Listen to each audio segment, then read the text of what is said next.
This is the official.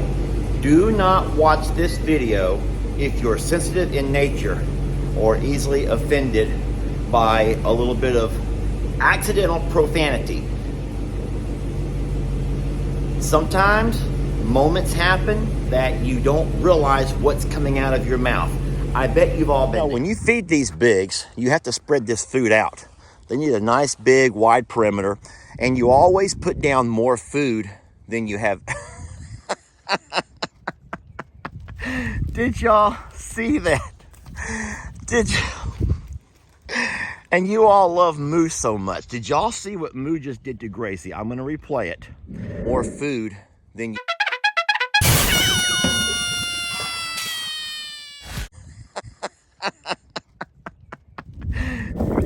Uh-oh. Now he's trying to get strong on me. Now he's trying to strong arm me. Oh, motherfucker! God damn you, motherfucker! Fuck you, bitch, motherfucker! Jake! Help! Hey, y'all want to see something else? Boy, I got something else I want to show y'all. If you hold on a minute, I got something very important that you're gonna really want to see.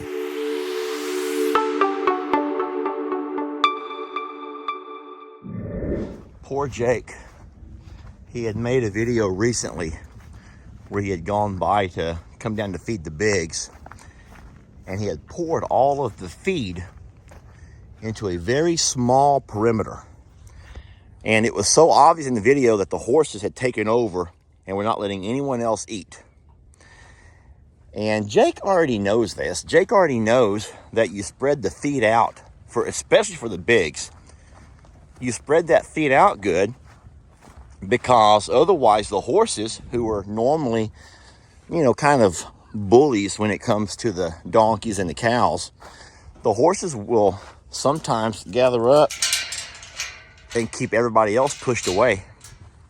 I had to close this gate before Mr. Tex tries to come through. I'll feed him in a few minutes up in the front. So, no, when you feed these bigs, you have to spread this food out. They need a nice big wide perimeter, and you always put down more food. That was probably the meanest thing that he's done, but look what happens. See, there's always someone a little bit bigger or higher up on the totem pole, as we joke. Gracie's gonna look at this. Watch. Mama's gonna say no. Watch her. Watch Mama. Mama's gonna say, you are not a little girl anymore. You're not sharing my feed. Gracie already knows it. So what's happened is you always put down more feed than the number of animals you have. So this morning I put down 12 piles. And guys, this is not a day's feeding. This is a snack to get them started and to get them moving, to get them back here into the back pastures. There is a lot of delicious green grass out here. This right here is no more than a social hour. This is a social event. This is when Dad comes back and tells them all good morning, shows a little bit of love in the form of food, actual feed. When I say snack, don't assume it's just goldfish. It's actually feed. Look at these two. Is Moo going to actually share with her for a second or so? Moo is going to hold his ground. Uh-oh. Now we have a little longhorn. Poor Gracie. Yeah, that totem pole we were talking about. Y'all want to guess where Gracie stands on it? You want to imagine where Gracie stands on that totem pole? Oh, everyone looks good today. I am about to head off to Longhorn Lester's and get some jobs done. I'll feed Tex before I leave. The littles have already been fed. Yeah, so don't y'all give Jake a hard time. Jake knows we spread the feed out. He was making himself a video, and he was just running along pouring it in sort of a mad rush. But this time of year, the feed is nothing more than just there's God right there. God's country has produced all the feed they need, and they will spread out across here today, and they'll eat across this pasture. And let's not forget, they have the same size of pasture that they have here in the back, about 100 yards behind this wood line that we've already mowed, we burnt, and it's nice and green. Hey, y'all want to go see it? Y'all want to go see it? Let's go see it real fast. I will do anything to extend the video. So here's a little video creator's trick. I gotta show y'all something. You gotta see this. Wow, you're never gonna believe what I'm gonna show you. All right, so the trick part of that is I'm trying to hold you on. I'm trying to hold on to you for a little while. And so if I'm lucky, YouTube or Facebook will throw an ad on here. It's like a gimmick. I'm trying to draw you in to hold you on a little bit longer to hopefully get another ad played, which will be a couple of more dollars. But in real life, I really am going to show you something. You don't have to hold on. You never have to hold on. If you're bored with the video, by all means, guys, I'm not going to gimmick you into, or what they call clickbait you, to watch. All right, hold on a sec. I'm flipping the camera around. So this is a second large pasture. It's not quite as clean as the other one. We have to come back over here and use that brush hog and mow some of this weedy stuff out of the way. But what I'm showing you is all the green stuff. There's a lot of green. And so there are none of the animals hurting for food right now.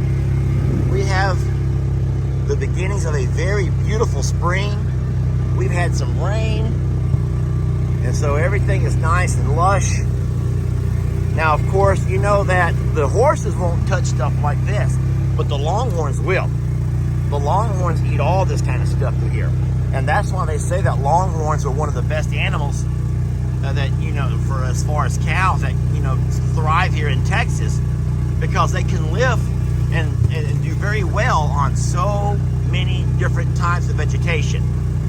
Now, you all know that goats would just have a feast down here. But those longhorns too, they'll come down here and they'll eat along the grass, and they'll reach up here and nibble on some of this green off of these trees. And so all of their bellies are nice and full, and no one has any excuse to pretend like they're hungry. No excuses. Hey, y'all want to see something else? Boy, I got something else I want to show y'all. If you hold on a minute, I got something very important that you're going to really want to see. I'm kidding. We are going to Longhorn Lester's, though. We're going to Longhorn Lester's now.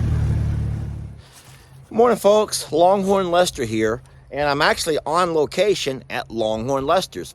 Today, I am doing some back fencing.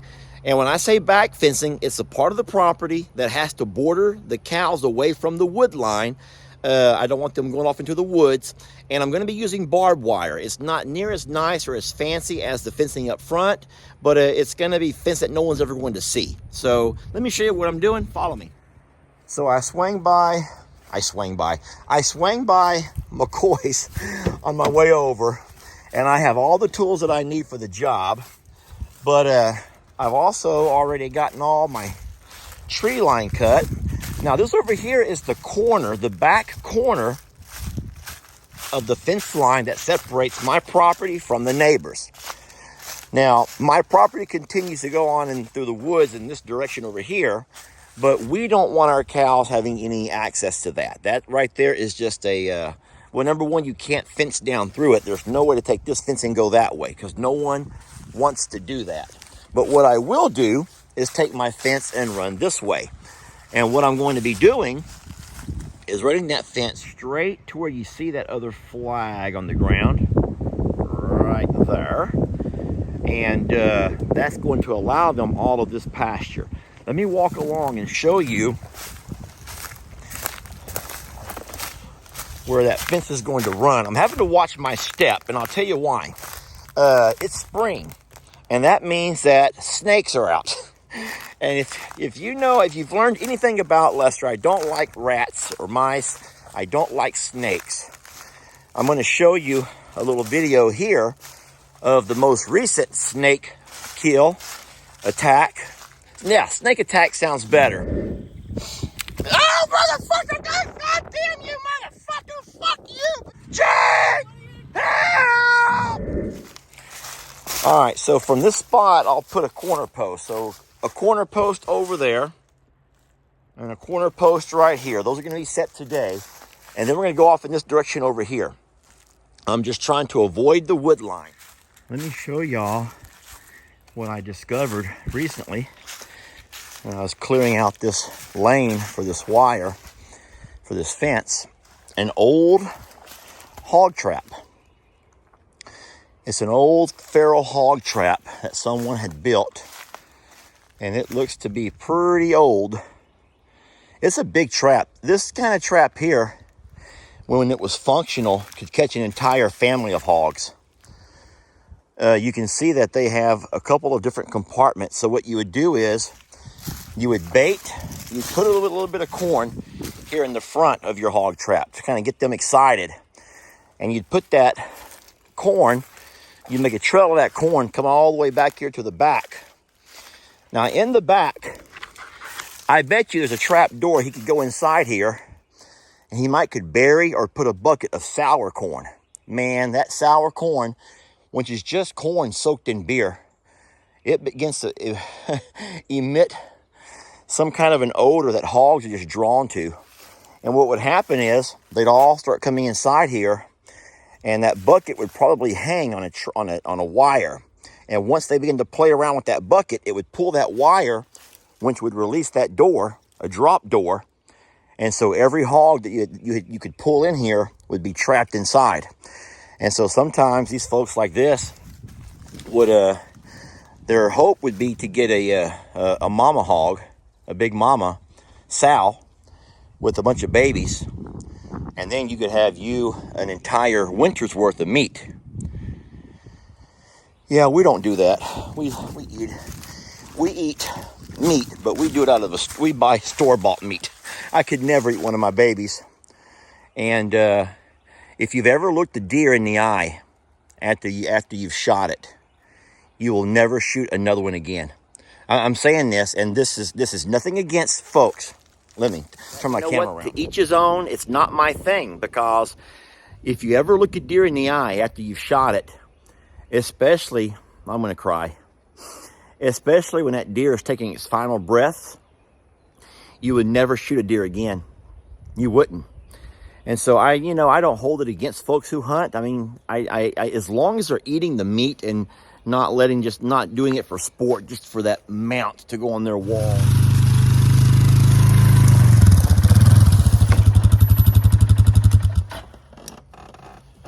Working morrow, not harder. What does that even mean? Working morrow, not harder. Seriously. Jake created that, and I don't even know what the hell it means. How can you say, I'm working morrow, not harder? Because isn't working morrow not harder? So I know the expression, working smarter, not harder. But by working morrow, not harder, I don't think many people equivalate the morrows to being a real smart group. Equivalate? What does that even mean? Did I just create that word? Equivalate. Huh. Sounds good. So I know you all love my dad, but you do know that my dad has taught me a very bad, lazy habit, and that I never knew any different. And so my dad always taught us, me and Dan, that when you're building a fence, just dig your hole and pour that whole bag of concrete in there. And so all of my life, I would dig a hole and pour the whole bag of concrete in there. And then it'd be like, Dad, it says, you got to mix water. He goes, oh, no, there's enough moisture in the dirt. It'll be fine. And it wasn't until I began to take down fencing after Hurricane Harvey to rebuild new fencing when I realized that what my dad had been saying was not true. There was still dry concrete that had never hardened in all of those holes where all of my posts were at. No wonder we had leaning fences. So now, my dad might not agree, and that's fine, Dad. But what I do, if I can get my camera to set up,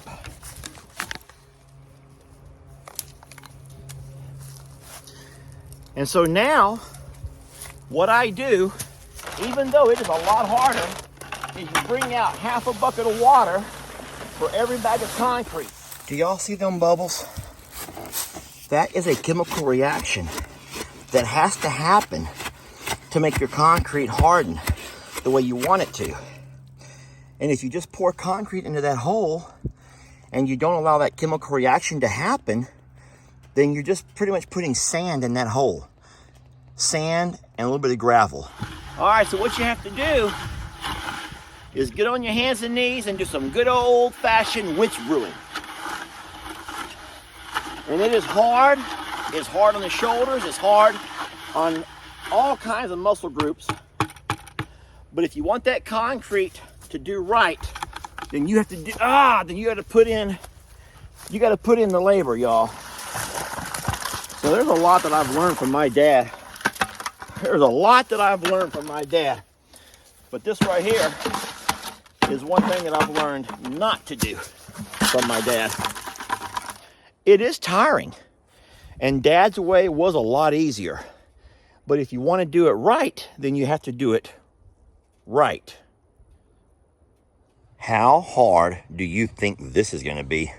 Look how close I am to this big oak or sweet gum. How hard do you think it's going to be to put a hole here? This is going to be tough. This might not even happen.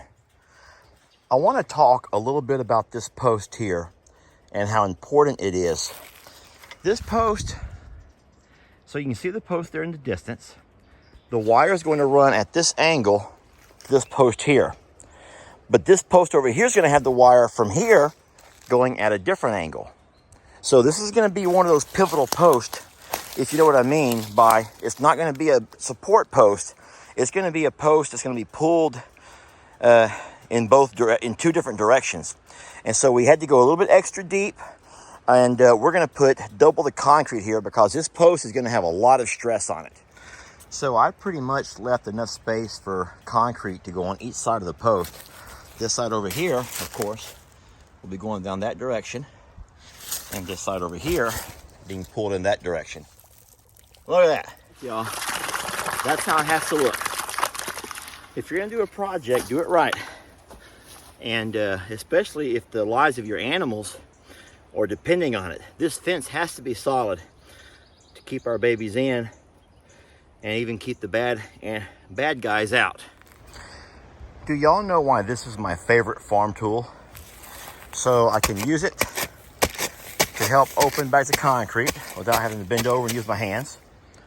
I can turn around and kill a snake, chop its head off if I have to, very easily.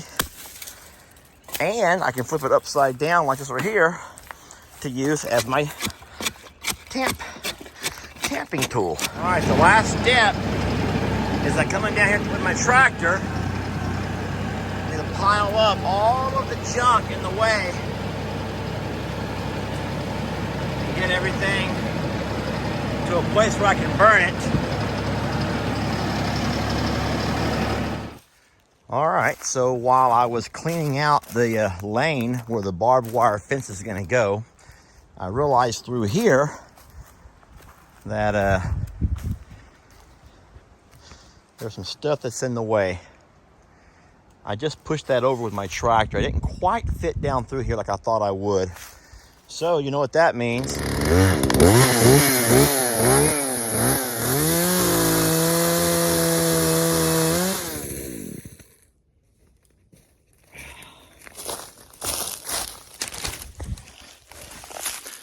I do chainsaw work as well.